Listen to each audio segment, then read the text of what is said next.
दोस्तों क्या हाल खैर है। मैं हकीम मोहम्मद अख्तर मैं जनाब अली इस वेले एक जंगल ही फिरना सा पिया तो यह एक बूटी लभी है जिसने पत्तियां पर कंडे और एक कटाई इसी कटाई कलां आखन यानी ये बड़ी अक्सरी बूटी है। एक कटाई कलां है जी बगैर कंडिया तो है तो जिसने पत्तियां पर कंडे न एक कटाई कलां ये कटाई कलां तो इसने फवायद कई गुना ज़्यादा न।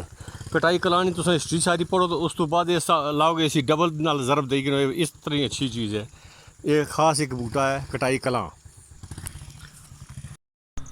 अस्सलाम वालेकुम सामीन हज़रात, मैं तुझे दुनिया की सब तो बड़ी अक्सरी बूटी जिसे कया कलब बूटी आखिर और जिसकी दुनिया लोनी रनिया सदियाँ तक नहीं लभनी ये है। देखो थले करो थोड़ा जा ये है रुतवंती बूटी जिसकी लोनिया लोनिया दुनिया जनाब वाली दुनिया की अक्सर कया कलब बूटी है। हर बीमारी का इलाज है 300 बीमारी ना फ्री इलाज जिस बंदे की जरूरत हो वो लोड़ है तो लभी जानी है। सब बहुत कोशिश की है एक बूटा मिलया छोटा जा सुरख डनी है इसनी ये जनाब मेरे नाल हकीम परवेज साहब न तो मैं जनाब अली मोहम्मद अख्तर हकीम मोहम्मद अख्तर हेलो तो यह एक बूटा मिलया इंशाल्लाह कोशिश करसा कि मजीद अगर मिली तो दोस्तों की खिदमत पेश करसा तो बड़ा इलाका फिरने तो बाद एक दाना लगा तकरीबन 200-250 किलोमीटर जंगल फिरने तो जंगल व्यू देखो सारा सब जंगल तो इसने ये बूटे मिले एक बूटा मिलया तो इंशाल्लाह अगली मुलाकात जी कोई नैक्सट बूटी नाल भी हो सी तो इस अगर मजीद कोई